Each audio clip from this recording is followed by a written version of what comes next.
안녕하세요. 김홍주 신부입니다. 여러분 너무나 반갑습니다. 오늘은 여러분들과 성경에 나오는 아주 유명한 이야기 중에 하나인 카인과 아벨 이야기에 대해서 함께 나눠보도록 하겠습니다. 제가 이 이야기를 하는 이유가 따로 있어요. 이유에 대해서는 잠시 뒤에 설명을 해드리도록 하겠습니다. 카인과 아벨 이야기는 창세기 4장에 등장합니다. 아담과 하와가 자녀를 낳는데 첫째가 카인이었고 둘째가 아벨이었죠. 카인의 직업은 농부였고 그러다 보니까 주님께 제물을 바쳐야 되는데 당연히 카인은 농부였다 보니 땅의 소출을 거두어서 바치게 되고 또 아벨 같은 경우는 양치기다 보니 자신이 치던 양떼 중에 가장 맛배와 그리고 국기름을 모아서 제물로 바치게 됩니다. 그런데 어찌된 영문인지 주님께서 아벨과 제물은 굽어 살펴보셨지만 카인에게는 그러하지 않았습니다. 굽어 살펴보시지 않으셨어요. 그러자 카인은 몹시 화를 내며 고개를 떨어뜨립니다. 이 고개를 떨구었던 카인에게 하느님께서는 왜 그러냐고 묻습니다. 그러면서 이렇게 말씀을 하시죠.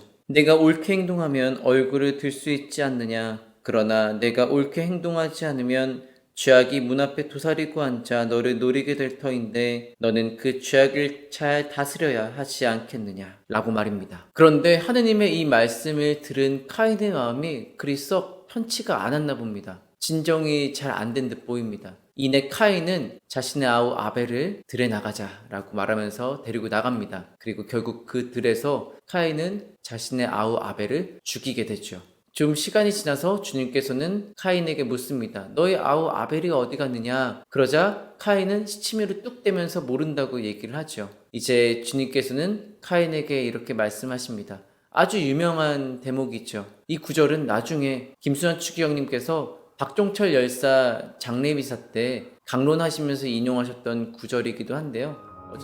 지금 하나님께서는 우리에게 묻고 계십니다.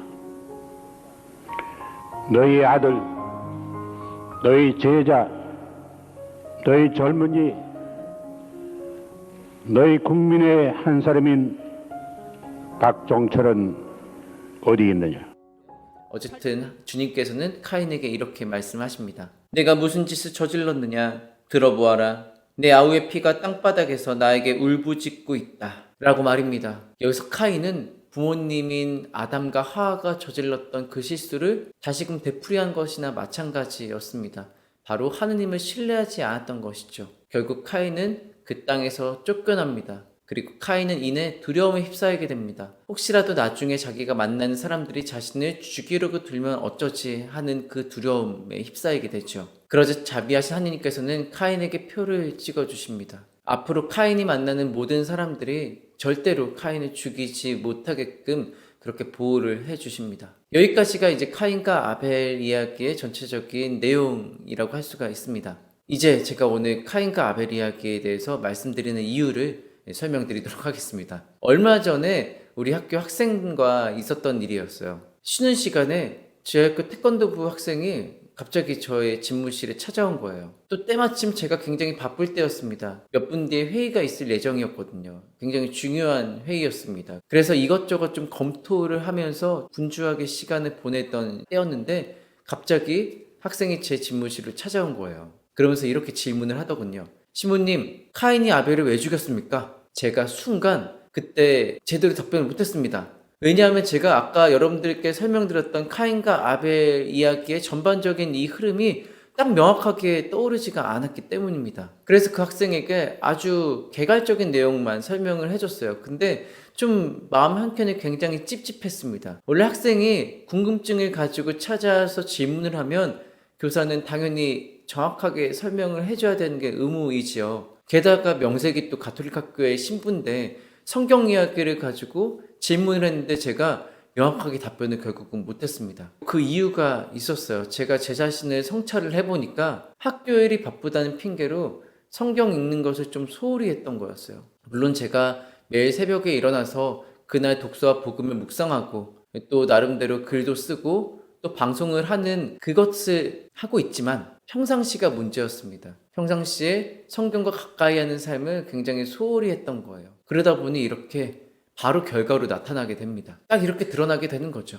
그래서 제가 오늘 여러분들께 꼭 말씀드리고 싶은 것. 결국 그리스도인은 정말 성경을 항상 가까이 지내면서 살아야 됩니다. 왜냐하면 성경 안에는 삶의 진리가 담겨 있고 또 구원의 길이 열려 있기 때문입니다. 그래서 성경을 알아야 하느님을 알고 그리스도를 알 수 있게 되는 것이죠. 게다가 성경 말씀은 굉장히 휘발성이 강합니다. 그래서 하루라도 소홀히 하면 내가 예전에 아무리 잘 알았던 성경 내용이었다 하더라도 금방 또 잊혀지기 마련입니다. 그렇기 때문에 매일매일 이 말씀을 가까이 하는 삶을 살아야 하는 것이죠. 그럴 때 우리가 나에게 주어진 삶을 좀 더 중심을 잡고 잘 살아갈 수가 있는 것입니다. 왜냐하면 내가 삶을 잘 살 수 있게 도와주는 바로 그 중심이 그리스도의 복음이기 때문입니다. 그리고 하느님의 말씀이기 때문이죠.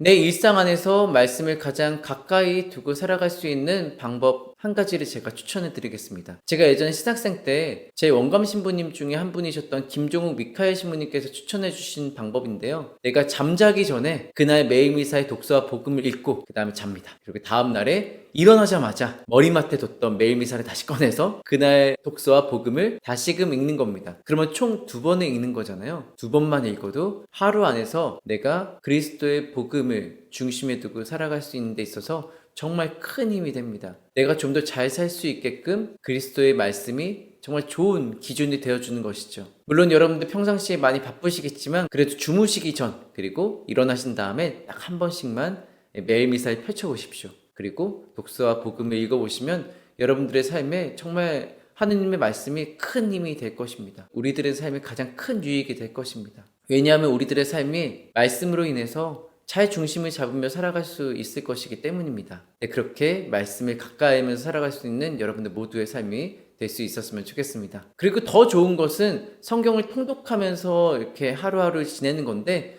그 성경 통독에 대한 방법은 제가 영상으로 만들어서 올려놨으니까 한번 참고해 보시면 좋을 것 같습니다. 네, 긴 영상 시청해 주셔서 진심으로 감사드립니다. 저는 김홍주 신부였습니다. 여러분 사랑합니다.